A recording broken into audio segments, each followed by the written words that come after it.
Bonjour, bienvenue pour assister à cette conférence. Et puis, merci à Éric Petiot qui prend place et qui va animer donc, cette conférence qui a pour thème donc, les alternatives biologiques aux pesticides. Juste avant de démarrer, quelques consignes. Donc, je vous invite à éteindre ou à mettre en silencieux vos téléphones portables. La conférence va durer à peu près 3/4 d'heure et ensuite, on aura possibilité de poser des questions et je serai là pour moi faire circuler le micro.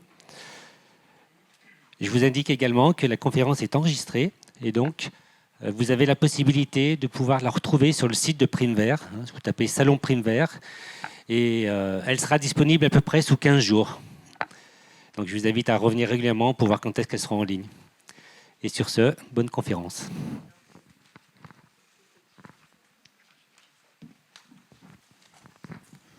Bonjour à tous. Ravi d'être avec vous ici maintenant. On dit souvent que ici maintenant tout est parfait. Là, je trouve qu'il y a quelque chose d'assez admirable de voir dans vos regards déjà qu'il y a une motivation.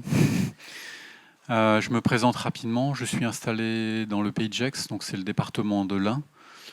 C'est les confins du département de l'Ain, c'est limitrophe à la Suisse.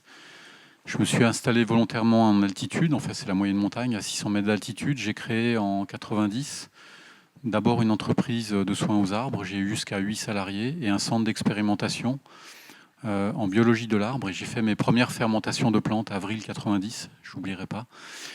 Et d'une manière assez empirique, j'ai expérimenté différentes formes de fermentation au sein de mon entreprise. Et puis en 2002, j'ai été sollicité en partie par le Grappe d'Avignon, à l'initiative de Sophie Joy-Hondet. Et on a monté des expérimentations sur arbres fruitiers et la vigne. Et puis je me suis aperçu que je m'étais spécialisé dans le système de résistance des arbres urbains parce que je faisais beaucoup de diagnostics d'arbres un peu partout sur la planète. Et je me suis aperçu que ce système de résistance, en fait, je pouvais presque faire un copier-coller, là je vais être un peu excessif, du fraisier au séquoia dendron gigoteum, si vous voulez. Et donc à partir de ce postulat, j'ai élaboré toute une kyrielle de fermentation, d'infusion, de décoction, de macération. Et puis j'ai beaucoup travaillé avec le monde des huiles essentielles. Et j'ai déposé beaucoup de protocoles d'expérimentation dans les chambres d'agriculture aussi, c'est cocasse. Et puis aussi dans les associations en agriculture biologique, mais aussi un peu partout sur la planète, en Amérique du Sud, à l'île de la Réunion, la Martinique, au Québec, etc., etc. Donc maintenant, c'est une démarche qui caractérise ce qu'on appelle la phytothérapie agricole. Et elle est nourrie de toute une diversité, si vous voulez. Quand je parle de diversité, c'est-à-dire qu'on est, je dis bien on, de fervents défenseurs du bien commun. C'est-à-dire qu'on travaille en permanence sur l'élaboration de nouvelles recettes, mais en aucun cas, dans cet objectif, il n'y a aucune finalité de commercialisation. Notre obsession, et j'ai envie de la partager avec vous, c'est une belle obsession, j'espère, c'est de vous transmettre des modes préparatoires, de manière à ce que vous puissiez en user, les utiliser. Et les utiliser, après, une fois que vous les avez utilisés, vous allez certainement les améliorer. C'est un grand souhait de ma part. Et ensuite, les transmettre. C'est ce qui a vocation à nourrir le bien commun. C'est de transmettre uniquement ce que l'on a expérimenté. Sinon, c'est du bavardage intellectuel. Ce que cette société sait bien faire, surtout dans cette société connective où souvent on regarde des choses, on devient youtubien un petit peu, professionnel. Et puis on n'a même pas transmis, et puis on dit que c'est bien ou c'est pas bien, donc on nourrit une société duel. Et je trouve ça, c'est profondément aux antipodes de la société du bien commun. C'est-à-dire qu'on ne devrait transmettre uniquement ce que l'on a expérimenté. Voilà. Donc ça, c'est un peu mes valeurs premières. Actuellement, on n'a plus qu'un centre d'expérimentation et un centre de formation. Donc j'ai plus l'entreprise de soins aux arbres. Et je me consacre uniquement à la formation, à l'écriture et à la recherche. Et la recherche, évidemment, en partenariat, au mieux, de ce qu'on puisse faire. Et depuis peu de temps, on est allé, j'avais envie de partager ça avec vous avant de vous montrer cette conférence, de démarrer cette conférence. On est allé cet été au Centre Terre et Humanisme et j'ai entendu des jeunes s'exprimer. Ils m'ont touché au plus profond de moi-même parce qu'ils ont parlé de recherche paysanne, en fait. On veut revenir à une recherche paysanne. Ça ne veut pas dire qu'on veut occulter la recherche scientifique, mais on aimerait comprendre en commun que ce monde scientifique doit comprendre les réels besoins du monde paysan et qu'il n'y ait pas une rupture dans la passerelle de communication ou même au niveau de l'intellect ou de la compréhension des événements. Faire en sorte que cette agriculture ou ce jardinage amateur ou amatrice soit accessible en fait en termes de recherche et que ça ne soit pas une usine à gaz. Donc se réapproprier les protocoles d'expérimentation aussi bien pour le jardinage amateur et professionnel. Et ça a été mis en avant par un monde paysan, par une jeunesse qui est bien ancrée. Et ça nous botte les fesses un petit peu, quoi. Ça nous permet de ne pas trop s'isoler, nous, dans nos recherches, et puis pas travailler et être nourri par l'ego uniquement, quoi. Voilà. Allez, c'est parti. Alors, je vous propose un petit peu de visiter le lieu où on mène nos recherches. En fait, c'est un centre d'expérimentation où on organise aussi des formations sur place. Et je vous expliquerai sur quoi on travaille actuellement. Donc c'est un lieu où on anime, je l'ai dit, des formations, mais aussi où on travaille sur différents paramètres de la vie du sol. On teste des nouvelles fermentations de plantes. On essaie de trouver des nouvelles plantes pour différents modes préparatoires, non pas pour être original, mais pour essayer de diversifier les modes préparatoires afin de trouver des solutions face à cette diversité de problématiques qui devient véritablement exponentielle en fait. Donc on a créé différentes zones où on travaille, ce sont de véritables protocoles, où on met des zones témoins, etc. Mais on joue aussi beaucoup sur la diversité florale. C'est-à-dire qu'il est hors de question de monter des protocoles où on occulterait la diversité. Ce qui fait que ce n'est pas des protocoles tels qu'on pourrait l'entendre et que je ne critiquerai pas, j'ai trop de travail sur moi, mais c'est vraiment des protocoles où on engage en parallèle toute cette diversité et on l'inclut dans nos recherches, si vous voulez. Donc ça peut être au niveau entomologique, ça peut être au niveau de la vie du sol, des champignons, de la macrofaune, etc. Et à l'intérieur de ce centre, en fait, on fait beaucoup de recherches. Donc là, vous avez une de mes collaboratrices, Pascal, où on... Zut. J'ai l'impression que je vais devoir gérer ça. Où on va travailler beaucoup sur... Ça, c'était pas prévu. J'attends un peu. Ouais. Bon. On peut bloquer ça ou je sais pas si... Vous savez, c'est le truc qu'on a fait hier avant de partir. On a tout regardé une dernière fois encore pour voir si ça fonctionnait. Pardon ? Ouais, c'est pour que ce soit moi qui gère les images. Je suis un peu... C'est ici que ça se passe. Je te remercie beaucoup. Alors attends, c'est la flèche qui est ici. La petite flèche qui est là. Génial. Tu peux rester là-dessus. Là. Génial, merci beaucoup. Non, ça ne se voit pas, mais là, vous avez un Cro-Magnon en face de vous. Donc, en fait, dans ce centre d'expérimentation, un des principaux axes de recherche, c'est qu'on travaille aussi beaucoup sur les matériaux qui vont nourrir le sol. Et quand je parle de nourriture, on a discerné une nourriture avec des bases énergétiques. Alors, ça peut paraître fou, mais dans ces bases énergétiques, on a discriminé différentes fonctions énergétiques, les énergies électriques, magnétiques, photoniques qui émettent des photons, je m'en expliquerai tout à l'heure, et aussi, le terme est un peu barbare, des énergies paramagnétiques ou diamagnétiques et d'autres énergies. Donc je vais vous expliquer un peu tout ça, parce que vous allez voir, c'est ce qui nuance en profondeur la qualité des matériaux que l'on va apporter, aussi bien dans une fermentation, en pulvérisation foliaire, mais aussi au niveau du sol. Et vous savez que l'énergie, tout en restant très simple, c'est un peu le précurseur de la matière. Donc si vous amenez de la matière où il n'y a pas d'énergie qui l'accompagne, on va très vite comprendre que ça peut épuiser un sol ou une plante, en fait.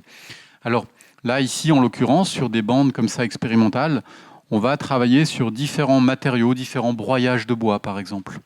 On a remarqué, par exemple, que du broyage de monocotylédones, en fait, comme à l'île de la Réunion, où je travaille beaucoup là-bas, c'est un bon alibi pour partir un peu en vacances, où on va travailler sur tout ce qui est canne à sucre, banane, ils vont faire du broyage avec ça. Ben, on s'est aperçu que derrière, le système mycorhizien, il ne s'installait pas. Et ça, c'était vraiment une catastrophe au niveau des paillages du sol. Alors c'est bien, ça maintient de l'humidité, ça c'est déjà un bon point, mais derrière, notre système mycorhizien, il ne peut pas s'installer. On a des champignons qui viennent, on va en parler un petit peu, mais ce sont des champignons saprophytes, qui ne sont pas liés au système mycorhizien, si vous voulez. Et on va voir que ces champignons dits saprophytes, ce qu'on a démontré, c'est qu'il se développe sur une énergie très particulière que je vais expliquer dans un moment. Et je vous la mets déjà en amont. C'est une énergie diamagnétique, en fait. Et l'énergie diamagnétique, c'est la même énergie qui existe hein, sur la planète. Elle est même dominante. En forêt, c'est 99% de l'énergie. C'est tout ce qui est lié au bois mort et aux cellules mortes. Toutes les matières brunes aussi, quand vous mettez de la feuille, de la paille, tout ce qui est brun et inerte. Vous m'entendez? Ça, c'est très diamagnétique. Eh bien, les molécules de synthèse chimique dégagent la même énergie. Je suis très simple dans mes propos, c'est un peu plus complexe que ça. Mais quand on paille avec de la feuille morte, du bois mort, etc., on amène beaucoup d'énergie diamagnétique. Hein, on va le voir tout à l'heure, ce que ça veut dire vraiment et comment je travaille au labo là-dessus. Et ça attire des champignons qui sont inféodés à cette énergie, si vous voulez, et qui sont dominants, par exemple, en forêt. Voilà, mais qui ne sont pas, comment dirais-je, nutritifs véritablement comme des champignons mycorhiziens pour la plante. C'est entendable, ça va, comme ça? Ok. Donc on va travailler sur différents matériaux. Et pour comprendre ça, je vais utiliser des analogies. Hein, j'appelle ça souvent je dis souvent que si on ne peut pas mettre une analogie sur quelque chose, c'est que ça n'existe pas. Ça nous permet de mieux comprendre les événements. Et je vais, tout en restant un peu simple, je vais... Voilà, ça a l'air de bien marcher cette histoire. Non, c'est pas tac. Voilà. Et si je fais ça, ça le bloque. Voilà. Bon, alors, si on observe ces deux ailes de papillon, en fait, vous voyez que si je les superposais l'une à l'autre, les motifs correspondraient l'un à l'autre. Vous voyez un petit peu ce que je veux dire? C'est de la même manière, toujours par analogie. Si je mettais... C'est la même chose si je mets mes deux mains de cette manière-là, en fait. C'est comme les deux ailes de papillon que je superpose. D'accord? Dans la nature, ça n'existe pas vraiment, en fait. C'est en termes de molécules, on va comprendre que si, à l'opposé, je mets mes deux mains comme celle-ci, vous voyez, elles se superposent pas.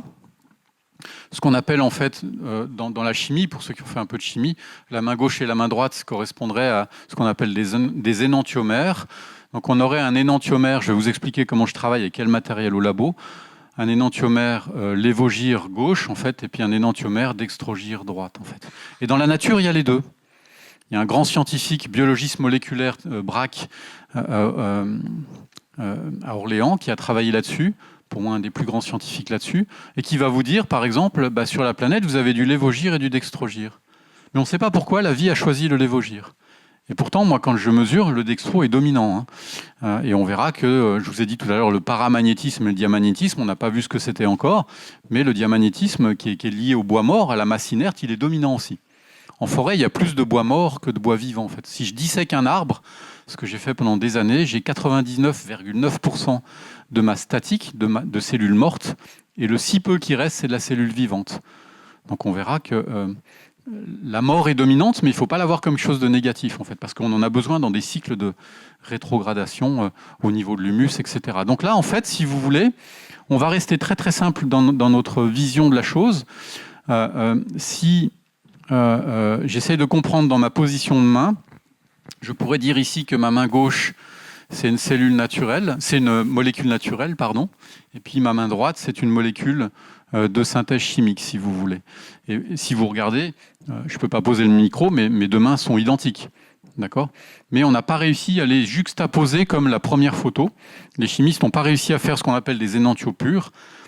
Si on revient en arrière ici, ça, on ne sait pas faire, en fait. On ne sait pas faire. Et pourtant, vous allez voir qu'il y a des tentatives, il y a des choses comme ça.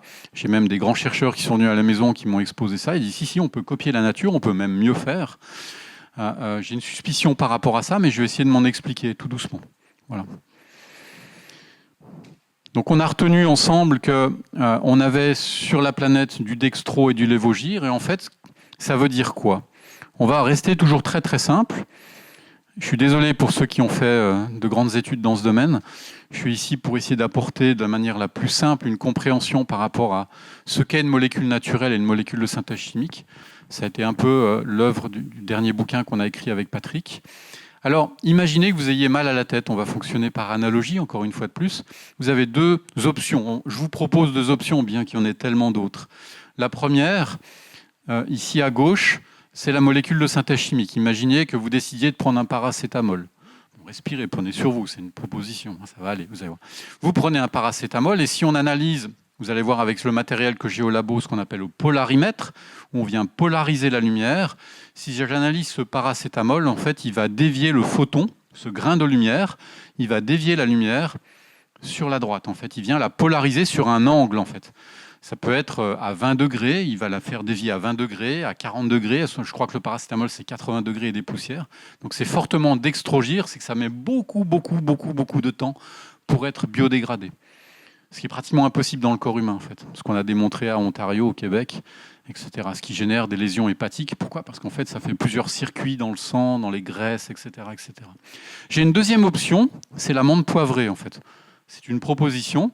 J'ai mal à la tête et je prends de l'amande poivrée. Si je regarde la chromatographie en phase gazeuse d'une amande poivrée, c'est-à-dire que je vais étudier un petit peu l'ensemble de ses composants, des métabolites secondaires, mais l'ensemble de ces composants va générer une déviation, une polarisation de la lumière sur la gauche, en fait, à moins 25 degrés au polarimètre. C'est-à-dire que ça va me dévier la lumière, le photon sur la gauche. D'accord ? Et plus l'angle sur la gauche sera important, plus rapidement ça sera biodégradé, reconnu par les micro-organismes du vivant, c'est-à-dire dans votre tube intestinal ou dans la terre, etc. Ça va, comme j'explique les choses ? Voilà, donc plus c'est dextrogir, comme le paracétamol, plus ça mettra de temps à être biodégradé, d'accord ? Et plus c'est lévogir, plus ça sera rapidement biodégradé. Mais on a compris que sur la planète, il y a les deux, mais que la vie a choisi le lévo. Et que ce qu'on constate de plus en plus dans nos études, c'est que souvent le dextro, c'est un déchet, en fait. Il y en a dans les plantes, il y en a partout. Vous avez des limonènes, vous avez des paracimènes, des pinènes qui peuvent être dextro, quand on regarde mais sont des déchets. Voilà. Alors en fait, ça c'est aussi ce qui doit nous obséder dans cette vitesse de biodégradation des éléments, en fait, des molécules. C'est lié à la vie, en fait, aux micro-organismes à la base, hein, qui peuvent être des champignons, des bactéries, des levures, etc. On ne peut pas occulter ça. D'accord ? Donc ça, c'est très très important. Alors on va voir que nous, quand on apporte des fermentations, on nourrit la vie. Hein, on va permettre la démultiplication des micro-organismes dans le sol, en fait. Alors comment est-ce qu'on travaille au labo ? C'est tout simplement avec des polarimètres comme ceci, où je viens mettre ici, dans une chambre, une substance. Donc c'est un calcul de masse, c'est un peu compliqué. Je viens mettre une substance et puis ça va polariser la lumière. C'est pour ça que j'ai constaté, j'en parle dans le dernier livre, où j'ai beaucoup de miels de synthèse chimique qui sont à 100% de synthèse chimique et qui se fondent. Je vous garantis qu'il faut être sacrément fin au niveau organoleptique pour aller le détecter. Pour moi, on est pratiquement obligé de les passer au polarimètre. Ça a été validé, je crois, en 2016, où je ne me rappelle plus du nom d'un des parlementaires européens qui traite les apiculteurs d'incompétents et que l'avenir est au miel de synthèse chimique. Donc c'est d'une violence inouïe, hein. Je ne fais que... Ne m'assimilez pas aux propos que je tiens, mais voilà, je ne fais que de vous remettre en avant ça. Ça m'a profondément heurté, mais voilà, c'est un monde qui se propose à nous. Et c'est comment arriver à discerner ces choses-là. Eh bien, c'est souvent par la polarisation. C'est-à-dire que souvent, on vient me dire, tiens, là, j'utilise une vitamine C, est-ce qu'elle est naturelle ? Et on les passe au polarimètre pour voir. On peut passer des vins, on peut passer des miels, on peut pratiquement tout mesurer de cette manière-là.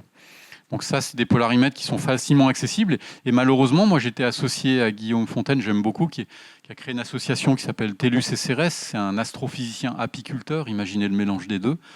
Et Guillaume me disait, dans ses études d'astrophysique, ils étudiaient pratiquement plus la polarimétrie, quoi. C'est des choses où on vient surfer. C'est encore étudié en sciences, mais on vient surfer sur ces événements-là, alors qu'en fait, c'est un long cheminement et de compréhension de comment utiliser et travailler sur la notion de polarimétrie, en fait. Voilà. Et puis, on va travailler sur une complexité qui définit la phytothérapie agricole. On a appelé ça la théorie du triangle. Et pourquoi je vous mets ça ? C'est parce qu'on va revenir à cette deuxième énergie qui est le paramagnétisme et son opposé, le diamagnétisme. Et pour comprendre les caractéristiques de la phytothérapie agricole, et qui, pour jardiner dans vos jardins ou pour ceux qui sont dans le monde paysan, on a défini une technique qui est une méthodologie, si vous voulez, qu'on appelle la théorie du triangle, où en haut de ce triangle, là j'ai été très très simple, en haut de ce triangle, on va mettre toutes les fermentations possibles et inimaginables. en haut de ce triangle. Donc les extraits fermentés de plantes, qu'on appelait communément le purin d'ortie, vous savez qu'un purin c'est animal. Donc quand on parle d'une fermentation végétale, c'est extrait fermenté en fait. Donc extrait fermenté d'ortie, de luzerne, de consoude, de grande berce, d'ail des ours. On en a développé tellement en fait. Voilà. Et pourquoi est-ce qu'on fait ça? Parce qu'on vient chercher toute une variable de famille de micro-organismes. Hein, je fais partie de ces gens qui disent qu'on a détruit à peu près 70% des familles de micro-organismes, même si vous avez des souches qui sont localisées dans les sols et qui sont là un peu en veille, mais qui ne vont pas se réveiller parce qu'il n'y a pas les conditions requises, mais elles sont capables de rester en veille très longtemps. On n'a plus cette variable dans des grandes quantités, en fait, si vous voyez ce que je veux dire. Mais toutes ces fermentations de plantes, toute cette variable, ce n'est pas suffisant. Donc on a rajouté d'autres fermentations. Ça peut être le petit lait. Les meilleurs au monde à cet usage en agriculture, j'ai rien d'autre à dire, parce qu'en termes d'agronomie, ils ont 30 km d'avance sur nous, c'est les Russes. Il n'y a rien à dire. Moi, ma tante qui est russe, qui est une scientifique, me disait toujours, regarde pas la télé. Parce que, voilà. On n'a que des décérébrés en tête d'État, ça c'est clair, mais dans les agronomies, là-bas, il y a une très grande liberté en termes d'enseignement. Ils ont à peu près, en physique, mon frère qui est souvent chercheur au CERN, qui est souvent là-bas, il me dit qu'ils ont à peu près 30 km d'avance sur nous. Sur la compréhension de l'eau et de la vie des sols, ils ont mis énormément de recherches sur l'usage du petit lait. Ils ont trouvé des dosages, je me suis rapproché des travaux de ces gens-là, et on a obtenu des résultats spectaculaires. En fait, on a réanimé des sols. Alors, ce n'est pas une panacée. Le petit lait, c'est des choses qu'on ne pourra pas utiliser sur des sols excessivement acides. Il faudra déjà remettre des... Enfin, plutôt pas sur des sols acides, sur des sols qui sont en processus d'acidification. Il faut bien nuancer les deux. Les sols qui sont acides, ils le sont géologiquement parlant, c'est un processus naturel, mais quand ils sont en processus d'acidification, c'est soit parce qu'il y a une grande intensité au niveau de la vie du sol, mais ou alors parce qu'il s'épuise aussi beaucoup par l'excès de chaleur et de sécheresse. Alors ça, on ne va pas utiliser le petit lait, mais sur d'autres sols, on va l'utiliser. On va amener du lactosérum, donc des ferments lactiques, qui vont permettre de réapproprier les sols. Et puis, on a aussi ces fameux thés de compost qui sont très loin d'être une panacée. Mais j'aime pas entendre dire « ouais, ce produit, il est bien ou pas bien ». On va comprendre que c'est la même chose pour les broyages de bois.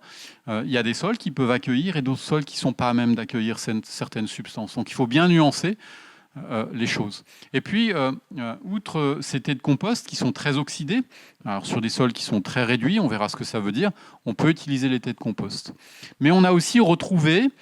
grâce à des jeunes universitaires indiens, on m'a permis de retrouver un exemplaire unique au musée d'Oxford, qui date de 1000 ans après Jésus-Christ, qui a été réalisé, vous connaissez peut-être, parce qu'on en parle de plus en plus sur Internet, par le docteur Surapala, 1000 ans après Jésus-Christ. C'est 140 recettes ayurvédiques pour l'agriculture.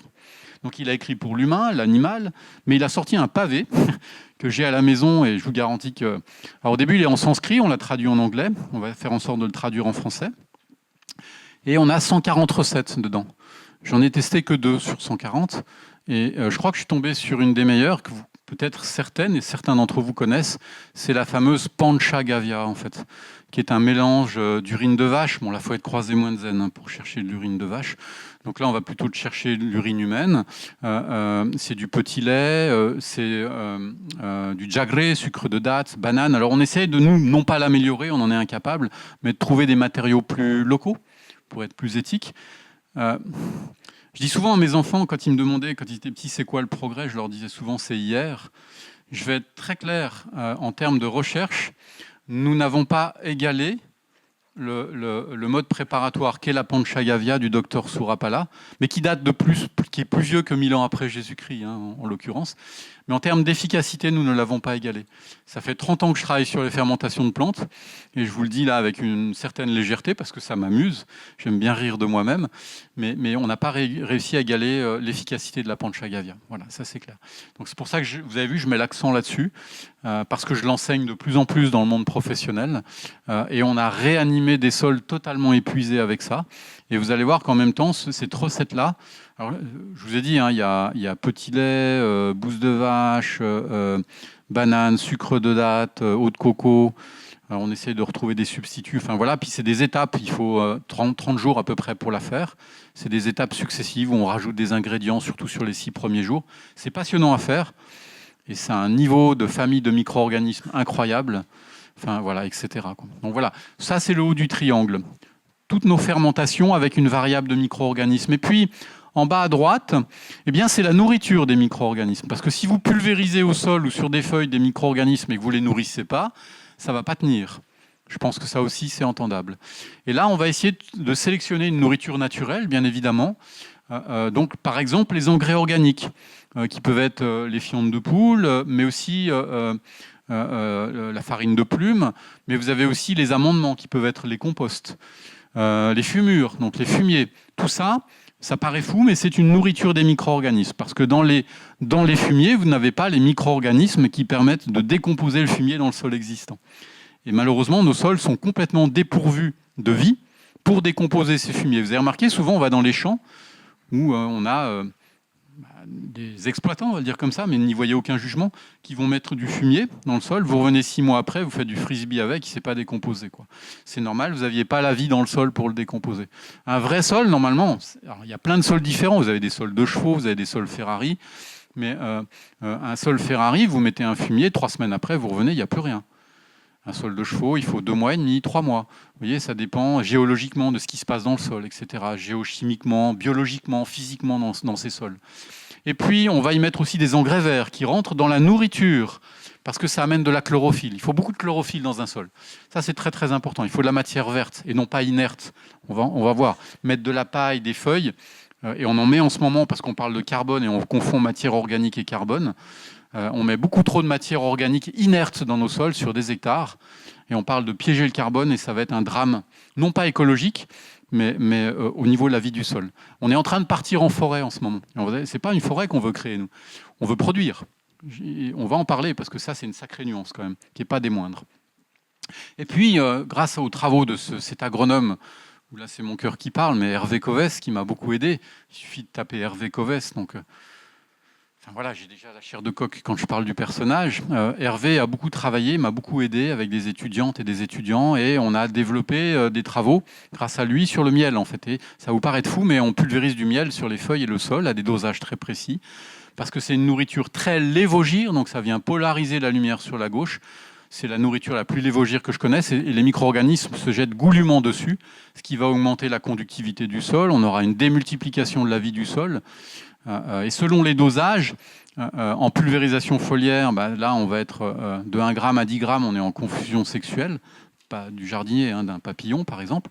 Et puis après, de 10 grammes à 100 grammes, là on rentre dans la protéosynthèse, la résistance de la plante. Et au sol, on vient pulvériser des 100 grammes hectares pour nourrir les micro-organismes. C'est une nourriture, donc c'est le bas à droite du triangle. Donc les fumiers, les composts, les engrais, tout ce qui est naturel, mais vous verrez qu'on va privilégier le frais, on va en parler tout à l'heure. Et puis, en bas à gauche, c'est cette fameuse notion énergétique qui est utilisée en physique, en archéologie, n'y voyez rien d'ésotérique. C'est quelque chose qui est complètement occulté dans l'étude agronomique, et grâce à un très grand scientifique qui s'appelait Phil Callahan, ça nous a permis de remettre ça au goût du jour et d'améliorer notre matériel de mesure du labo. Et là, maintenant, on travaille. J'ai eu la chance de recevoir un grand scientifique qui s'appelle Olivier Husson et puis Mylène Sauvigné à la maison.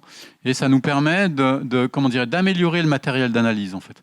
On devient très performant et on vous enseigne comment utiliser ce matériel, surtout pour les pros, pour être autonome, en fait. Donc, cette notion paramagnétique, c'est quoi? La phrase est d'une violence inouïe, et on va l'expliquer tout doucement. Je vais faire simple. C'est la capacité d'une substance à s'orienter vers le champ magnétique terrestre à une vitesse donnée. C'est une vitesse d'aimantation d'un point A à un point B. C'est comme si, par analogie, elle est un peu grossière, mais elle est valable. Je prends une boussole, je m'oriente en direction du sud. Bon, ça, c'est le champ magnétique. D'accord, mon aiguille qui est en ferrite. Puis hop, je me déplace. Bon, je ne sais pas où il est ici. Je me déplace en direction du nord. Que fait l'aiguille? Elle va se déplacer du sud au nord. Ça, c'est un angle, d'accord, qu'on va mesurer en degrés ou en grades. Ça, c'est le magnétisme. Mais le paramagnétisme, je vais mesurer la vitesse de déplacement de mon aiguille du sud au nord, d'un point A à un point B. Au plus je serai paramagnétique, au plus il y aura de vie. Au plus il y aura de vie, au plus je serai paramagnétique. C'est entendable? L'ensemble des molécules de synthèse chimique sont à l'opposé du paramagnétisme, diamagnétique. L'incapacité, je vais vous montrer un schéma tout à l'heure, l'incapacité d'une substance à s'orienter vers le champ magnétique terrestre à une vitesse donnée. Vous allez voir, c'est une susceptibilité magnétique, mais elle est totalement désorientée. Là, elle n'existe pas. Donc on a un gros souci, c'est que vous prenez un Roundup, il est à peu près entre moins 480 et moins 500 CGS, c'est-à-dire qu'en fait, il est très négatif, l'incapacité de s'orienter vers le champ magnétique. Là, les micro-organismes, ça ne les intéresse pas, c'est de la mort. Vous mettez du NPK, azote, phosphore, potasse, ces engrais minéraux de synthèse chimique, c'est très diamagnétique. Les micro-organismes ne peuvent pas s'orienter, donc on va les sélectionner, c'est la mort. C'est de la mort en fait. Le bois mort, quand je l'analyse sur un arbre, c'est très diamagnétique. La paille, c'est très diamagnétique. Les feuilles mortes, c'est très diamagnétique. Okay, on ne peut pas nourrir la vie avec de la mort. Ça va? Alors, le matériau le plus... Et là, je vais vous enseigner une ineptie, parce qu'on est face à une ineptie. Et je ne sais pas répondre autrement que par cette ineptie pour le moment, et on y travaille de manière transitoire. Le matériau le plus paramagnétique que l'on connaisse et qui n'a rien d'exogène et qui se retrouve sur l'ensemble du manteau terrestre, c'est une roche éruptive très jeune, volcanique, qui est le basalte. Vous en avez sous l'ensemble du manteau terrestre. Il n'y a pas un endroit sur la planète où il n'y en a pas. C'est le basalte. C'est la roche la plus paramagnétique que l'on connaisse. Entre plus 600 et plus 18 000 CGS. Je vous ai donné un centimètre gramme seconde CGS. Centimètre gramme seconde. Vous prenez un Roundup, il est à moins 480 CGS. C'est pas le même univers. D'accord ? Là, on va être entre plus 600 et plus 18. Très paramagnétique. Au plus c'est paramagnétique, au plus il y aura de vie. On en est arrivé à cette ineptie où on propose sur des hectares, et j'espère de manière transitoire, bien évidemment, ça n'a pas vocation à durer cette affaire, à rapporter un peu de basalte chaque année pour remettre du paramagnétisme dans les sols, de manière à ce qu'on puisse accueillir l'ensemble de nos micro-organismes en haut du triangle au travers de leur diversité fermentaire. Ça va ? Et on les nourrit. Donc l'un sans l'autre dans ces paramètres. Si tu fais que le haut, ça ne marche pas. Si tu fais que en bas à droite, ça ne marche pas. Si tu mets que du basalte, ça te fait une belle jambe. Mais si tu n'as pas les micro-organismes dans ton sol, et ça je le vois sur des hectares, tu as du paramagnétisme qui, proportionnellement au niveau de vie du sol, va s'écrouler. Tout doucement. Ça va ? Alors, si on réunit ces trois éléments, qu'est-ce qui se passe? Et ça demande un sacré travail. J'accompagne des céréaliers en reconversion, et pour moi, c'est des personnes juste extraordinaires. Il vous suffit de taper Philippe Houdan, HOUDAN, ou Stéphane Billotte. Maintenant, il y a des vidéos sur ces gens qui viennent d'un milieu conventionnel à outrance, et qui ont opéré un virage, excusez-moi, depuis à peu près une quinzaine d'années. Ils ont mis le triangle en place.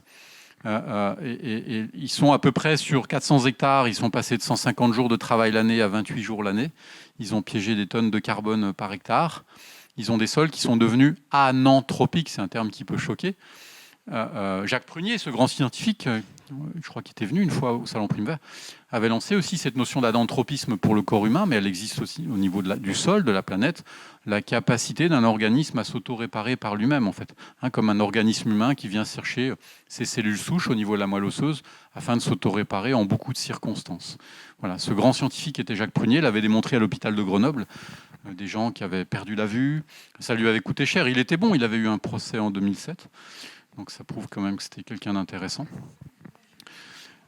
Et donc là, en fait, on a ici quelque chose d'intéressant dans la trilogie, mais au milieu, j'ai mis le mot photon. C'est-à-dire qu'au travers de ces matériaux que l'on va apporter, comme la nourriture en bas à droite, eh bien, ces matériaux, si possible, vont devoir être frais et non pas déshydratés. Et ça, je vais en reparler tout à l'heure. Je vais juste vous rajouter un petit élément supplémentaire qui est ici. On ne va pas tout regarder, mais voilà, c'est un peu cette notion en raccourci du paramagnétisme. Vous avez à droite, en haut à droite, ce petit schéma qui montre que certaines substances, comme le cobalt par exemple, peuvent être très paramagnétiques. Vous en avez plein dans l'univers, des oligo-éléments et des métaux qui sont paramagnétiques, mais vous en avez d'autres comme la silice qui sont légèrement diamagnétiques, le cuivre qui est diamagnétique. Donc tous ces paysans, ces fameux hommes qui ont mis des tonnes de cuivre hectare, ils ont apporté des tonnes de diamagnétisme. Donc la vie ne peut pas se développer derrière. Voilà. Alors, en fait, quand je vous ai dit que c'était la capacité d'une substance à s'orienter vers un champ magnétique terrestre, le champ magnétique terrestre à une vitesse donnée, vous remarquerez qu'ils sont tous plus ou moins bien orientés en haut à droite, alors qu'en haut à gauche, c'est un peu un joyeux bordel, en fait. Voilà, c'est-à-dire qu'il y en a qui partent à gauche, à droite, c'est l'incapacité d'une substance à s'orienter vers un champ magnétique terrestre à une vitesse donnée. Donc là, je fais très très court.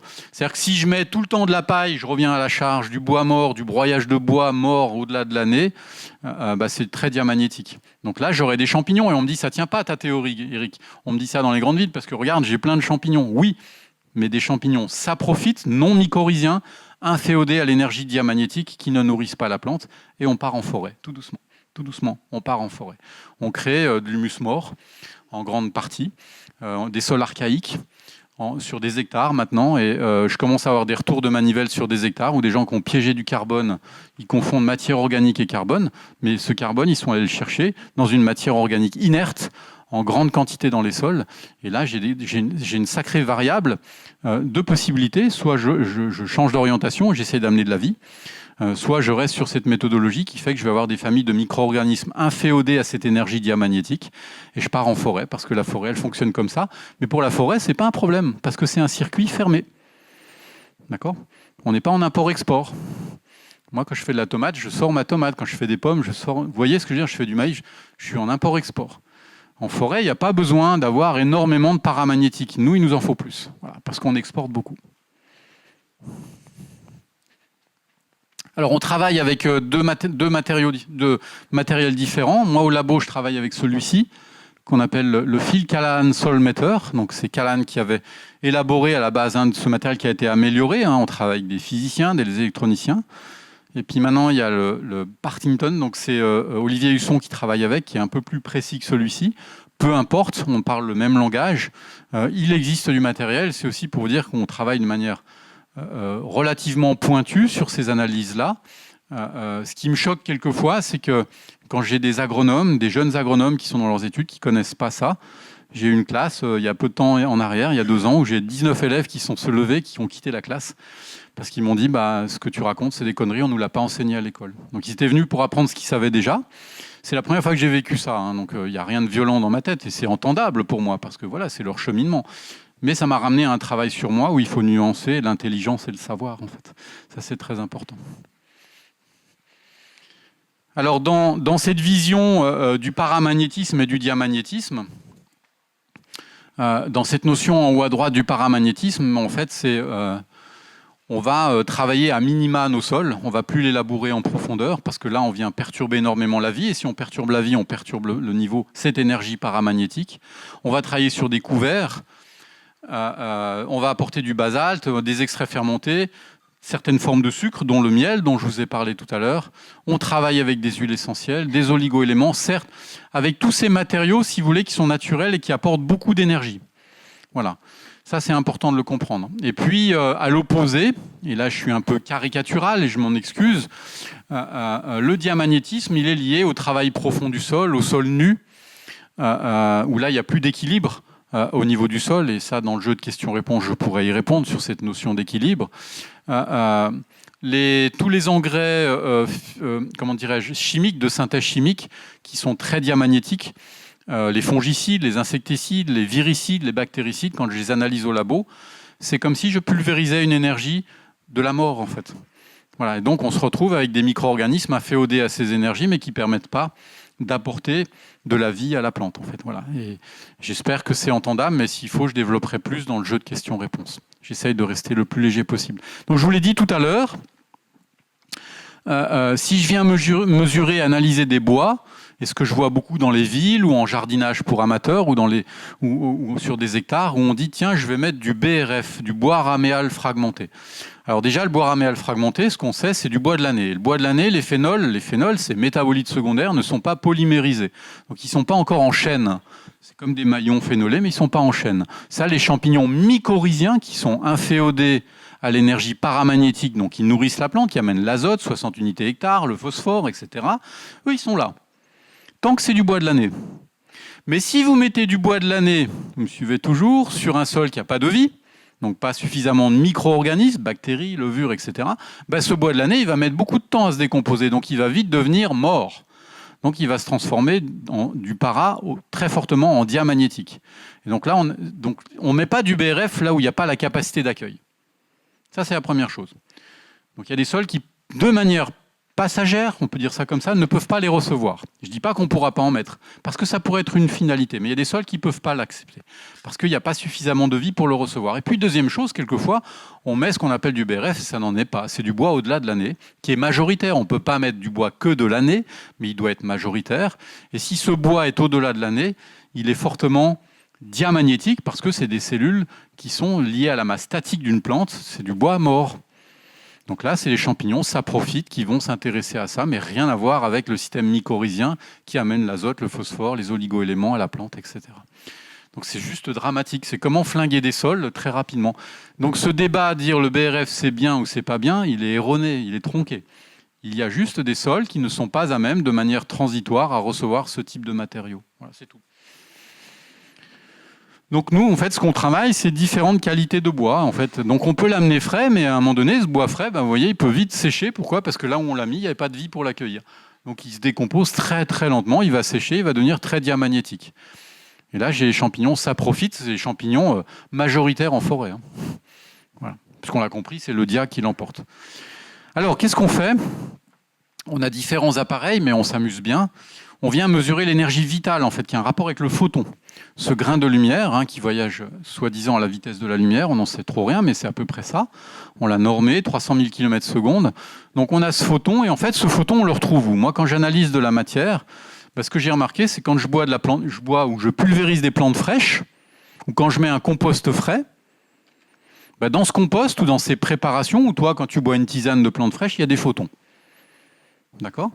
Donc si tu bois une tisane de plantes fraîches, ton corps n'aura pas besoin de prendre ses propres photons pour digérer la matière qui l'accompagne. Alors que si tu bois tout le temps des tisanes de plantes sèches, alors que tu n'es pas malade, ce qui pour moi est une ineptie, les Chinois le disent très bien, en fait ton corps prend ses propres photons pour digérer les métabolites secondaires que ton pancréas, le foie, tout ça doit digérer. Ça c'est compliqué. Donc on doit privilégier les tisanes de plantes fraîches quand on va bien pour amener de l'énergie à très courte infusion. On les met dans l'eau froide, dès qu'on voit que ça frémit, paf, on coupe le feu, on se verse sa tisane, on boit. C'est la même chose pour une vigne, pour les arbres.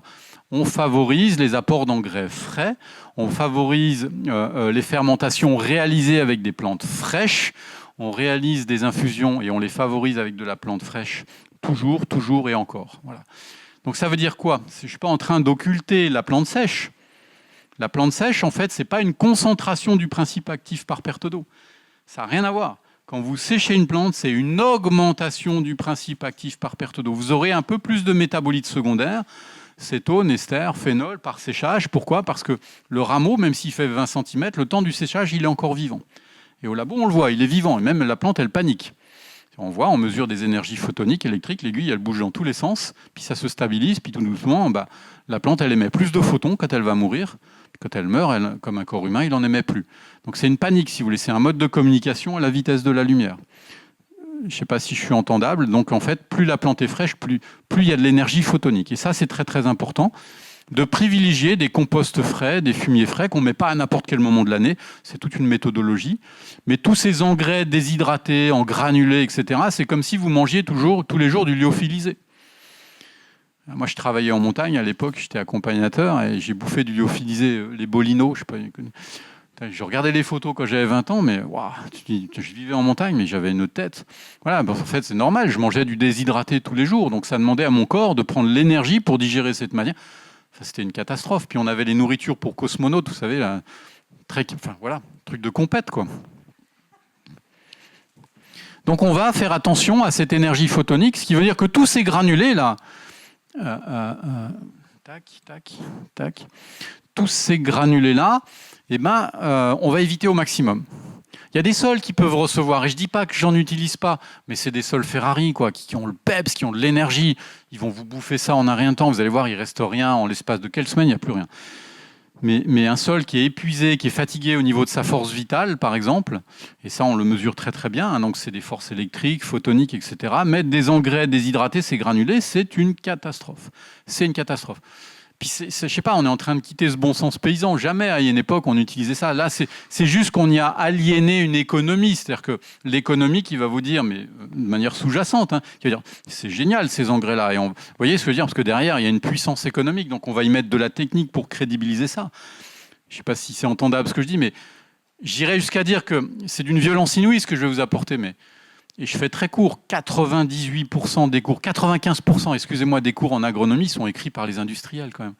Donc cette aliénation à la technique et au savoir quand on sort d'agronomie, l'idée c'est pas vous autoflageller derrière, c'est pas ça que je demande, c'est d'être capable dans l'instant T de se remettre en question, dire épistémologiquement d'où vient mon savoir. D'où vient mon savoir? En fait, il est complètement aliéné à l'industrialisation. En fait, c'est ça le drame de notre société, que ce soit en médecine. Je me permets, hein, c'est ma petite thérapie personnelle.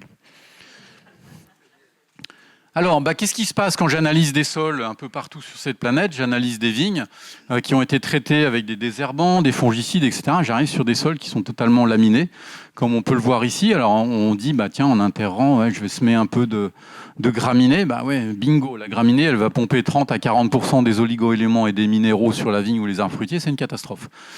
Voilà, donc c'est juste aussi, voilà, oui, ok, je vais remettre des engrais verts, mais toujours c'est pareil. Là, j'aurais pas le temps de développer, mais chaque engrais vert, chaque couverture de sol a sa fonction par rapport aux caractéristiques énergétiques d'un sol. Donc ça s'improvise pas tout ça. Donc c'est revenir à tout ce regard qui est aussi intuitif, hein, bien sûr. Il y en a qui l'ont, mais c'est aussi par une forme d'objectivité où on doit mesurer nos sols, les analyser, etc. Donc on se retrouve sur des hectares maintenant avec des sols. Je vous cache pas, c'est compliqué, quoi. Qui reçoivent plusieurs désherbants par an, plusieurs fongicides. C'est juste quelque chose qui est très compliqué, je dirais techniquement, à remettre en place si on tombe dans le piège de l'immédiateté. Voilà, dans ce culte de l'immédiateté. Bon, j'accepte que lui, il veuille me passer ce diaporama. Voilà, tu veux bien rester comme ça, s'il te plaît? Voilà, super. Et donc là, en fait, pour sortir de ce circuit infernal, qu'est-ce qu'on va proposer? Des fermentations de plantes. Et on essaye, aussi bien pour le jardinage amateur et professionnel, de vous proposer des fermentations en anaérobiose, en fait, majoritairement en anaérobiose. C'est-à-dire que c'est fini les fermentations à ciel ouvert, parce qu'on vient chercher... Pour moi, il y a deux énergies majeures qui expliquent la vie, c'est le champ magnétique et l'anaérobiose. Et dans l'anaérobiose, on a des phases anthropiques, c'est là où il y a des regains d'énergie. On vient chercher des familles de micro-organismes dont nos sols sont totalement dépourvus, nos systèmes foliaires, et travailler à ciel ouvert en fermentation en aérobiose, on s'est aperçu que ça attire beaucoup de pathogènes, en fait. Voilà. J'arrête là. C'est brutal, hein, mais j'arrête. J'ai plus envie. Non, je rigole. Non, parce que j'ai envie de vous laisser un jeu qu'on puisse rentrer dans un jeu de questions-réponses. C'est juste pour vous dire, voilà, on travaille avec des bidons comme ça, ou avec des barboteurs, où on vient ensuite contrôler les systèmes de fermentation, en fait. Voilà. Donc, toutes ces fermentations, là, ici, vous avez des infusions, où on travaille, et la fameuse Panchagavya, où on vient travailler là-dessus pour améliorer la qualité de nos sols et nos systèmes foliaires. Voilà. C'est bon pour moi. Voilà, je finissais là-dessus. C'est pas mal. Hein. Eh bien, merci. Écoutez, c'est super parce qu'on a du temps pour les questions. Et donc, du coup, je suis disponible. Faites-moi signe et je viens vous voir.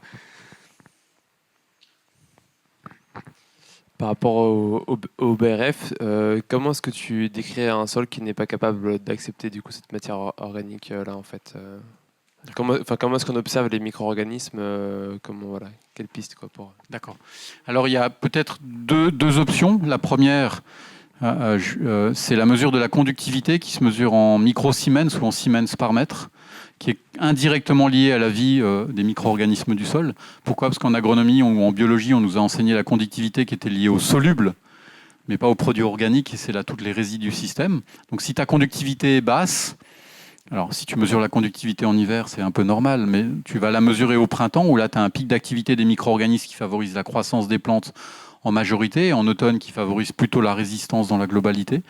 Et si au printemps ou en automne, au moment où tu voudrais mettre le BRF, soit au printemps, soit en automne, ta conductivité est faible, c'est-à-dire que tu n'as pas la vie pour décomposer ce matériau-là. Donc il va falloir déjà amener la colle de la vie. La colle de la vie, c'est le paramagnétisme. Donc il faudra mesurer aussi le paramagnétisme de ton sol. Tu vois, et donc si tu vois qu'il est faiblement paramagnétique, il faudra que tu amènes du paramagnétisme, qui est la colle de la vie, donc des macros vers de terre, je fais très court, et des micro-organismes, bactéries, levures, champignons, etc. Il te faut ces deux éléments en base pour accueillir le BRF. Oui.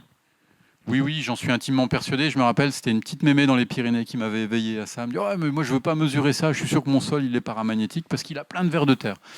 Alors c'est pas plein de vers de terre la même espèce, mais il faut au moins 11 espèces de vers de terre au mètre carré à peu près différentes, qui permettent d'arriver à des sols ananthropiques et très paramagnétiques.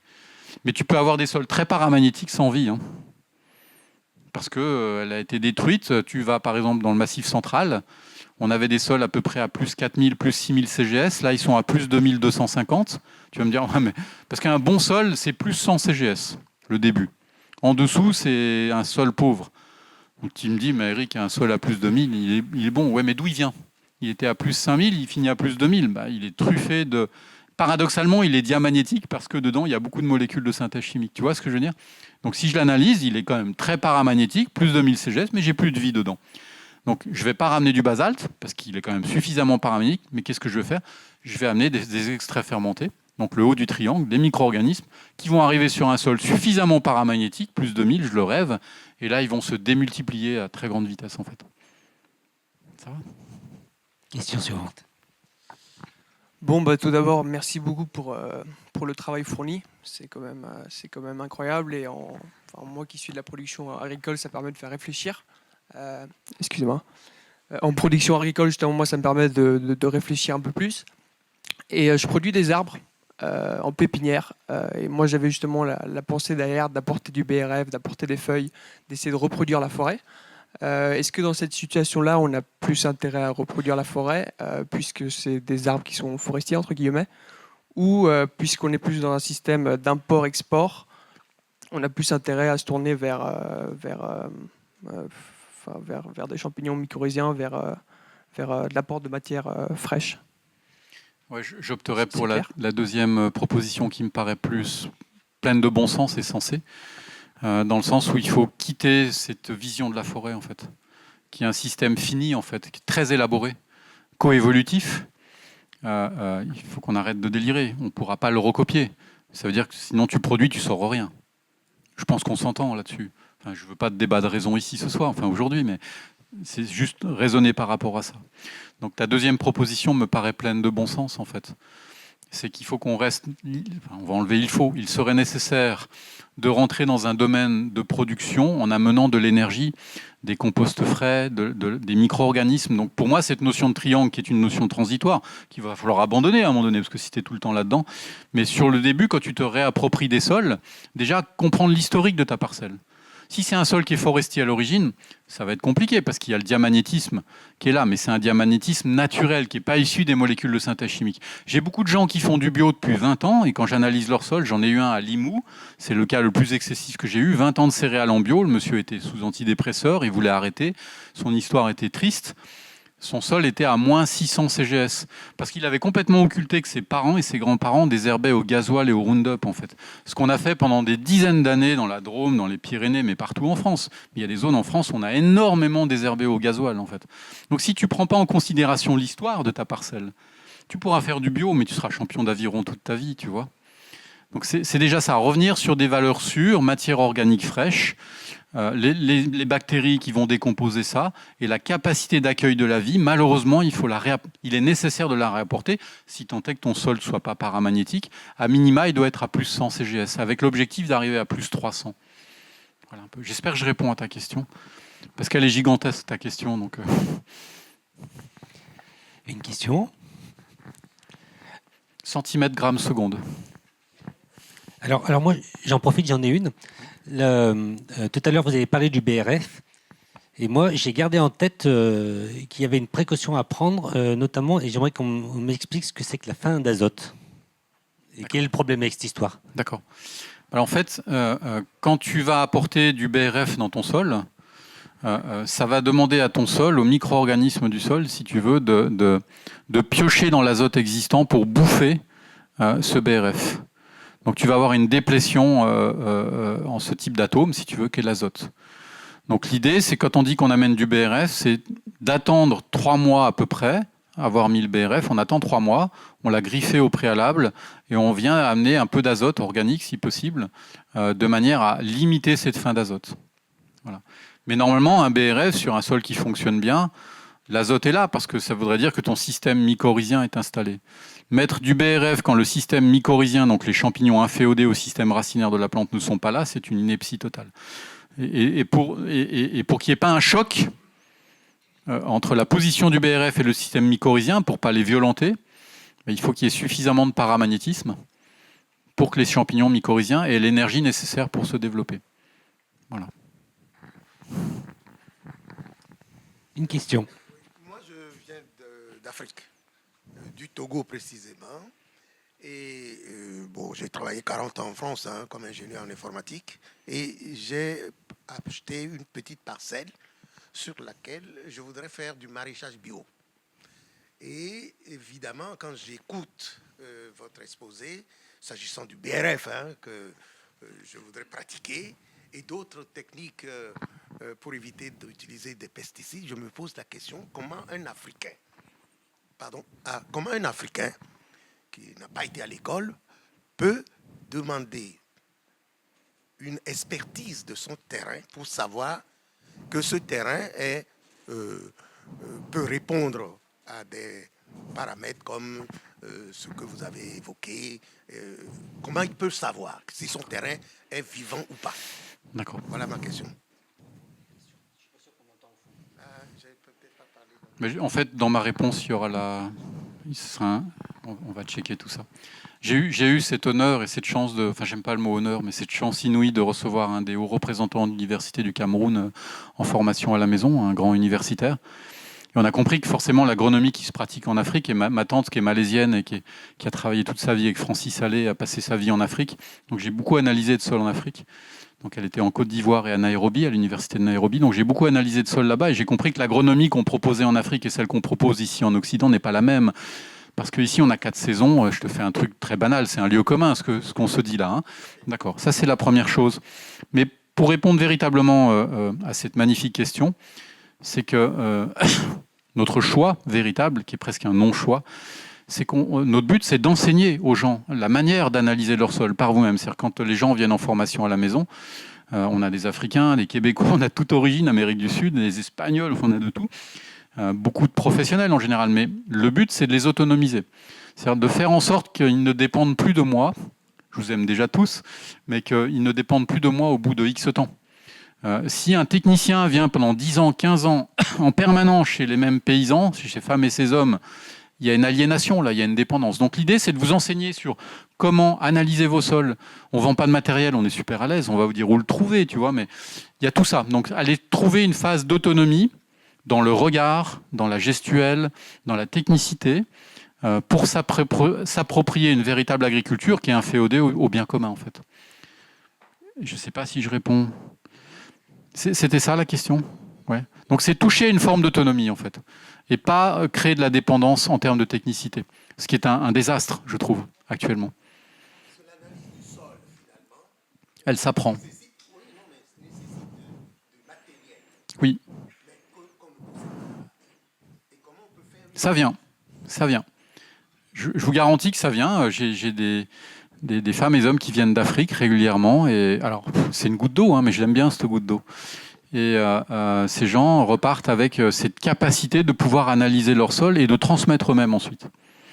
Ça vient. Et puis, moi, comme je suis complètement détaché de ce que je fais, j'ai aucune envie de convaincre. J'essaie de vous faire comprendre un phénomène. Mais... Donc, s'il y a quelqu'un qui repart là-bas avec un certain savoir-faire, j'en suis réjoui.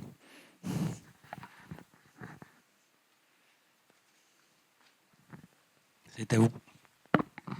Merci, mais j'ai un peu de mal à poser la question parce qu'en fait, je me donne beaucoup de mal à favoriser les micro-organismes et j'ai des voleurs, les merles. Qu'est-ce qu'il faut faire contre ces micro-organismes qu'on favorise? Et puis les merles, ils ont tout leur temps, ils sont nombreux et ils mangent tout. Voilà.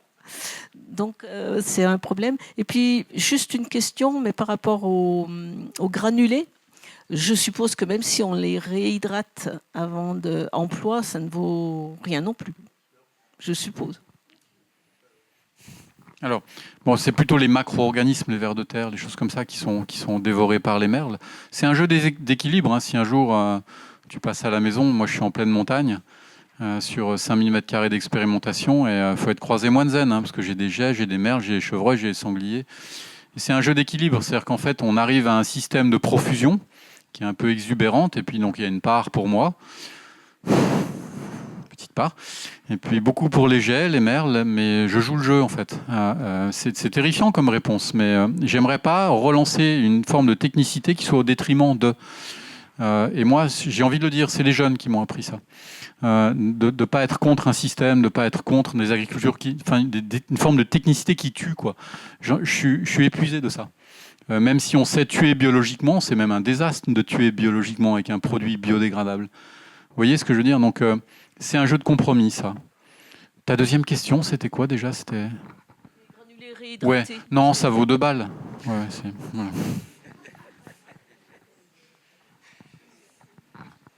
Bonjour. Est-ce que vous pouvez me dire comment vous vous situez par rapport à la biodynamie? Alors 2 choses, si je prends la biodynamie en termes de philosophie, ce qui va être caractérisé par le système anthroposophique, je trouve une partie de moi-même qui résonne, mais pas en tout, et ce qui nous caractérise, je pense, tout un chacun, sinon ça serait sectaire, et ça l'est pas. La biodynamie n'est pas une secte, bien que ça ait été classé comme tel au Parlement français, en 2006, si ma mémoire est bonne. Et après, il y a la biodynamie en termes de technicité. Si on cumule le nombre de protocoles au niveau européen, avec les résultantes de ces protocoles, c'est la biodynamie qui l'emporte en fait. La vie n'est pas une compétition, mais c'est la biodynamie qui a réalisé le plus de protocoles d'expérimentation avec des résultats derrière.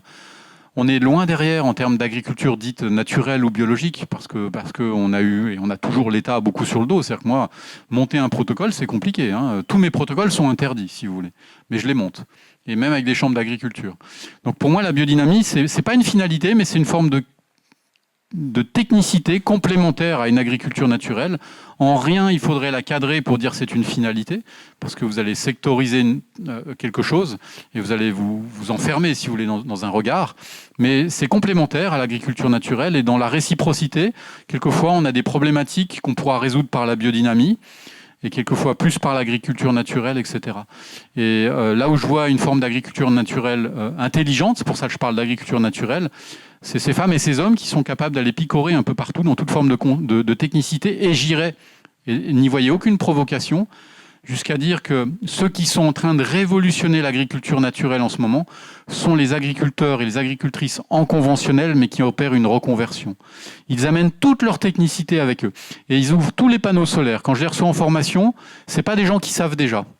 C'est des gens qui se mettent à poil là-dedans, et ils recommencent à zéro. Ils sont capables de ça, mais ils amènent tout leur bagage de technicité. Et je vous garantis que ces gens-là, il faut les accueillir à bras ouverts, parce que voilà, il n'y a aucune différenciation en dehors de la technique, mais si on se définit comme un technicien ou une technicienne, on a déjà les pieds dans la tombe. Donc la différence, c'est, si tant est qu'il y en a une, c'est justement lié à cette technique et comment on peut y mettre de la complémentarité. Merci. Je vois un ami là-bas qui m'est cher et je lui envoie un gros bisou. Bon, merci beaucoup. Justement, ces agriculteurs qui ont été des producteurs pendant 30 ans avec des désherbants, des insecticides et qui opèrent une reconversion grâce à votre aide, comment ils font pour nettoyer leur sol ? D'accord. C'est une magnifique question. Elle m'a obsédé de longues années. Et c'est par le jeu de cette énergie qu'est la mesure paramagnétique du sol. Si on part du postulat qu'une molécule de synthèse chimique est très diamagnétique, quand je viens analyser un sol qui a une histoire géologique, etc., on va prendre un exemple qui était, par exemple, on sait que l'ensemble du manteau terrestre en dehors des volcans était à peu près à plus 300 CGS, ce qui est donc déjà un très bon sol. Ces gens-là se retrouvent à la moyenne nationale, c'est plus 30 CGS. Donc quand j'analyse maintenant au labo avec des réactifs, le type de polluant qu'il peut y avoir, du cuivre, du métal, de l'arsenic, on peut tout mesurer pratiquement au labo, je m'aperçois que ces sols sont très pollués. La première chose, c'est qu'il y a certaines formes de molécules qui sont facilement biodégradables et d'autres qui vont traîner des siècles dans le sol, en fait. Et là, on ne peut pas faire grand-chose si tant est de les piéger. On va les piéger par le jeu des micro-organismes et certaines plantes. Par exemple, le cuivre, comment on vient le piéger ? On vient semer Calendula, le souci des champs, Calendula arvensis. L'officinal est moins efficient par rapport à ça, et il vient capter le cuivre. Soit on récupère la plante et on la repulvérise et on n'utilise plus de cuivre, et on repulvérise la plante parce que les gens ont encore besoin de cuivre dans la vigne. Vous voyez ce que je veux dire ? Et ça nous permet petit à petit de mettre en place une forme de technicité qui va nous permettre de diminuer progressivement ces apports de métalloïdes ou autres. Et ensuite, il y a tous ces apports dans la diversité de la vie des micro-organismes qui vont permettre de dégrader au mieux certaines molécules. Mais il y a des molécules, je ne sais pas, vous voyez à Chamonix, relargage de DDT après la fonte des glaciers 100 ans après son usage. C'est la question que je pose dans mes formations, c'est qu'est-ce que la biodégradabilité d'une molécule, si tant est que vous la retrouvez un siècle après? On nous a grandement menti là-dessus. Pas que. Oui, j'aurais deux questions. C'est d'une part, compte tenu de ce que vous avez dit par rapport au bois, la décomposition du bois, que pensez-vous de la publicité qui est faite actuellement sur l'agroforesterie? Et d'autre part, en termes de BRF, est-ce qu'il y a des essences de végétaux et des essences d'arbres qui sont à privilégier par rapport est-ce qu'il y en a qui sont plus performants que d'autres? C'est un jeu de sémantique déjà. Je pense que quand on parle d'agroforesterie, c'est à double tranchant. Ça peut être un piège. Je l'ai dit tout à l'heure en début de conférence. Si on part dans cette optique illusoire de copier la forêt, c'est pas possible. Hein, j'ai expliqué en raccourci que la forêt, c'est un circuit fermé. Voilà, nous, on ne cherche pas ça, vu qu'on est dans un système import-export. Donc ce mot agroforesterie, il va falloir qu'on le développe, mais peut-être trouver un autre jeu de sémantique qui puisse... non pas se dire je me rapproche de la forêt au mieux, mais que je ne sais surtout pas de la copier en fait dans son circuit fermé, sinon je ne produirai rien. Mais on peut occuper tous les étages et tous les volumes, tous les espaces. Ça, c'est plein de bon sens. Les meilleurs au monde sont les Africains. Quand j'allais en Afrique là-bas, ils avaient des rendements de 220%. Nous, dans la moyenne nationale, c'est 30%. Donc on ne sait pas faire. Pour le moment, on ne sait pas faire. Ce que les Africains font, ce qu'ils ont su garder en termes coévolutifs, ce que leurs parents, leurs arrière-arrière-grands-parents leur ont transmis en termes de technicité, d'occuper toutes les hauteurs, tous les volumes, sur la moitié d'une surface comme la salle ici, ils nourrissent 10 familles. Mais sans complexité aucune, c'est acquis. Alors je ne parle pas de ces gens qui se sont fait happer par le monde industriel. Ces femmes, beaucoup de femmes, ont su garder ce savoir-faire en Afrique. Vous allez au Kenya, etc. Donc dans ces systèmes-là, ils savent faire. Donc ça, c'est jouable. Donc c'est la question qu'on peut se poser, c'est de trouver effectivement en termes de ce qu'on appelle le télétoxie, phytoalexie, l'allélopathie, donc ces échanges entre chaque plante. Vous avez des plantes qui vont épuiser l'autre. Par exemple, tu mets un plant d'absinthe à côté d'un plant de fenouil, je donne 2 mois à ton plant de fenouil, il meurt par le haut. Donc il y a des plantes à ne pas associer avec une autre. On est pas mal, je l'ai dit, la vie n'est pas une compétition, mais en termes de compréhension, c'est d'arriver à associer les bonnes espèces qui permettent de les protéger, mais aussi de favoriser la croissance. Donc c'est ce qu'on va appeler un joyeux bordel en fait, c'est créer de la diversité au plus profond. Ça c'est vraiment passionnant. C'est-à-dire, dans les fondamentaux, parce que je ne peux pas être trop technique aujourd'hui, on n'a pas assez de temps, mais je vais jusqu'à dire aux céréaliers, ces femmes, ces hommes, aux vitis, et c'est ce que je crée dans la revue qu'on a créée, dans l'édito, je lance les gens là-dedans, dire mais pourquoi la monoculture en fait? Mais est-ce qu'on peut segmenter là, en ce qui est nécessaire et vital? Je peux créer chez vous la nécessité si je cherche à vous convaincre. Et ça, c'est complètement pervers. Mais ce qui est vital à notre vie, non pas la survie, notre vie. Vous comprenez, il faut discriminer entre ce qui est vital et nécessaire. Je vais jusqu'à choquer. Mais ne m'assimilez pas à ce que je dis. C'est des questions que je me pose et je n'ai pas la réponse. Est-ce que la vigne est nécessaire? Est-ce que la céréale telle qu'on l'utilise est nécessaire? Elles ne le sont plus. Elles sont nécessaires à un système économique, mais par contre, elles ne sont pas vitales. Voilà, je me suis mal exprimé. Elles ne sont pas vitales. Vous comprenez ce que je veux dire? Donc, je ne suis pas en train de dire on arrête la vigne et la céréale. Je suis en train de proposer à ces femmes et ces hommes, dire dans la vigne, faites du maraîchage. Dans les céréales, plantez des arbres fruitiers. Accueillez ces maraîchers, ces maraîchères qui cherchent de la terre. Offrez-leur un hectare. Vendez-leur s'il faut. Il y en a qui sont plein qui sont prêts à vous l'acheter. Avant de partir dans des systèmes d'agroforesterie, il y a des centaines d'hectares à se réapproprier intelligemment sous forme de réciprocité, que personne soit lésé dans cette aventure. Après, pour arriver au jardin-forêt, c'est plein de bon sens, si tant est qu'on trouve les bonnes espèces. Et ça, c'est complexe, parce que ça va dépendre de la nature géologique de ton sol. Si tu as un sol qui est issu d'une forêt de résineux, il est très terpénique. Il y a plein d'essences qui sont mycorhiziennes, très bonnes, mais qui ne pourront pas se développer sur les 10 premières années. Donc il faudra déjà mettre d'autres couvertures de sol. Donc c'est toute une technique. On a un savoir-faire, ça s'enseigne, mais c'est complètement jouable. Dans le Valais, il y a plein de jeunes qui sont installés un peu dans ces systèmes de jardin-forêt, et ça fonctionne très bien, quoi.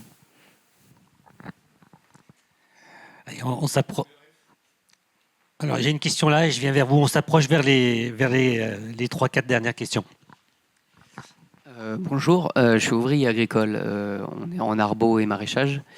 J'aurais des milliers de questions à vous poser sur la technicité. Je vais rester plutôt sur le global. C'est est-ce que dans ce système-là, moi j'aimerais après créer mon exploitation agricole. Est-ce que j'arriverai à en vivre? Est-ce que j'arriverai à créer de l'emploi? Est-ce que ça reste une utopie ou c'est concrètement, est-ce qu'en changeant comme ça complètement, justement là je veux me lancer, donc justement je peux justement se poser ce genre de questions et pouvoir remettre tout à plat, mais est-ce que je vais pouvoir réussir à vivre dans ce monde-là actuellement avec tout ce que vous venez nous raconter? D'accord. Alors l'idée, en fait, j'aimerais pas que mes propos génèrent une forme de névrose ou une psychose. En fait, ça doit donner de l'énergie, en fait. Bon, si vous voulez, je peux distribuer des antidépresseurs derrière, mais je les ai pas. Mais ta question est magnifique et elle est louable. Et j'ai beaucoup de jeunes dans mes formations et qui se posent ces questions par rapport à des postulats scientifiques d'analyse de sol. Ma réponse, elle est très courte. Elle est très optimiste. Oui, c'est carrément possible. Et je dis pas ça pour t'encourager. J'ai autre chose à faire. Mais l'idée, c'est... Je cite souvent l'exemple et je vais répondre comme ça. J'espère au mieux. Quand je travaillais un peu en Amérique du Sud, les chamans me disaient souvent « Est-ce que tu peux te déplacer sur ta jambe droite, s'il te plaît ?» Puis ils me donnaient 100 mètres de distance. Donc je partais sur la jambe droite, je m'écroulais avant, ils étaient morts de rire, puis ils me demandaient de revenir sur la jambe gauche. La jambe droite, pour eux, c'est l'hyper-rationalité, c'est l'objectivité, c'est ton intellect. Et la jambe gauche, c'est ton intuition, c'est la subjectivité, c'est ton ressenti. Tu vois ce que je veux dire? Donc l'idée, c'est de jouer sur les deux plans déjà. Donc on a maintenant, face au postulat, face à l'état des sols, notre intuition n'est pas suffisante. Soyons très clairs. Et pourtant, on est tous des gens plus ou moins issus de la Terre, on a une magnifique intuition, on a une belle subjectivité qui est à entretenir, à cultiver. Je ne suis pas en train de l'occulter, vous comprenez ce que je veux dire? Mais on a besoin de cette rationalité aussi. C'est ce qui caractérise aussi un peu le monde occidental, d'une certaine manière. C'est pour ça que les Occidentaux vont en Inde, c'est pour cultiver la jambe gauche, et puis les Indiens, ils viennent en Occident pour cultiver la jambe droite. C'est un peu caricature, mais c'est beaucoup comme ça. Donc tu vas avoir besoin des deux. Et là, pour démarrer, c'est ta jambe droite. Étudier ton sol. S'il est paramagnétique, s'il y a de la conductivité, le bon redox, le bon pH, les sens du pH dans le sol, enfin, tout ça, c'est de la technique, ça s'enseigne. Il y a plein de gens qui commencent à enseigner ça. Tu vois ce que je veux dire? Et une fois que tu as compris ça, que tu as ce postulat, tu as ce ratio des énergies du sol, pH, redox, conductivité, paramagnétisme, photométrie, tu t'en sortiras. Parce que c'est la base de la matière. Ça va te permettre de dire j'amène tel compost, mais pas celui-ci, j'amène tel matériau, mais pas celui-là, discriminer. Et après, à force de discriminer sur ta jambe droite, ça va générer une forme d'intuition. Tu n'auras plus besoin de ce matos, quoi. Tu vois ce que je t'en parle, ça fait 30 ans que j'enseigne et que je fais des diagnostics de sol. Et je vois des jeunes et moins jeunes qui s'en sortent maintenant à merveille, qui sont en train de révolutionner l'agriculture. Donc pas avec la chambre d'agriculture, alors si j'ai bien compris. Alors, je vais nuancer. Si on est capable de sortir du patriarcat, il y a des femmes et des hommes qui cultivent leur Adam A, comme dit si bien Annick de Souzenel, donc des hommes qui cultivent leur féminité intérieure dans les chambres d'agriculture qui sont juste exceptionnelles. Mais ça tient à l'espèce humaine, c'est une question d'individu. Tu vois ce que je veux dire? Donc la chambre d'agriculture combat là jusqu'au bout, mais pas les gens. On a une question devant.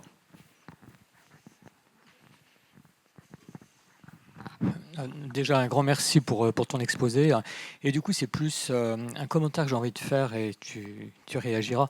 En fait, avec cette autre façon de nourrir nos sols, en fait, je fais un parallèle avec notre nourriture à nous, humains, qui en fait est complètement à l'inverse aussi de ce qu'il faudrait, à savoir beaucoup plus de verre dans notre assiette. Et comme tu le disais, on peut complètement se passer de tout ce qui est céréales, etc., pour arriver à nourrir notre humus à nous, notre paroi intestinale en particulier, qui est vraiment mise à mal depuis des décennies. Et je vois un complet parallèle entre cette façon de soigner la terre et celle qui consiste à nous soigner nous. Quand je dis que la vie est faite d'analogies, on peut... D'ailleurs, tiens, pour complémenter ce que tu viens de dire et qui me touche profondément, J'ai reçu une part de l'enseignement d'un gastro-entérologue qui s'appelle Donatini, qui a été formé par Paul Stamets, qui est un mycologue amateur, mais qui est considéré comme le meilleur au monde. C'est un autodidacte, mais il n'y a pas un scientifique qui lui arrive à la cheville, quoi. Ce mec, il a une connaissance phénoménale. Donc Paul Stamets, qui a formé un gastro-entérologue, qui nous a reformés pour comprendre la complexité du sol. C'est pas mal, ça, quand même. Voilà. Enfin, c'était... Bon, je me permets d'ajouter, parce que hier, j'étais sur la conférence de France Guillain. Hier, fin de journée, qui était dans exactement cette thématique des microbiotes, donc, de ce que vous évoquez. Alors, on approche sur la fin. Est-ce que vous souhaitez encore intervenir? Allez, je vois une main qui se lève et puis ça sera la dernière.